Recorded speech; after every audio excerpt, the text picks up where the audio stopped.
শিক্ষা হলো জাতির মেরুদণ্ড, আর সেই শিক্ষা যদি উই লেগে যায় তাহলে পুরো মানব সমাজ ধ্বংস হয়ে যাবে। সেই ধ্বংসের হাত থেকে বাঁচাতে সিজেপি এর আন্দোলনে যোগ দেয় বাঁকুড়ার একটা ছেলে, শেখ আব্দুল হাফিজ, যার ফলে বাবাকে দুষ্কৃতীরা পিটিয়ে পিটিয়ে খুন করে দেয়। এটা খুব মর্মান্তিক একটা ঘটনা।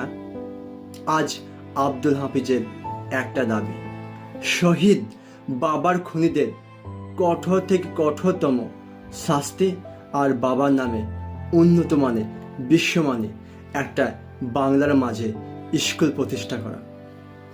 তার এই কথা শুনে মানব সমাজ আজ অবাক। নিজের স্বার্থের কথা বাদ দিয়ে কয়জনা শিক্ষার উন্নতির কথা ভাবে।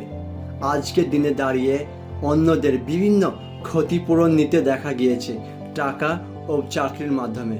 তাই আমাদের এরকম মানুষের পাশে দাঁড়ানো একান্ত দরকার, যারা নিজেদের স্বার্থের কথা বাদ দিয়ে দেশের কথা, শিক্ষার কথা, মানবতার কথা ভাবে।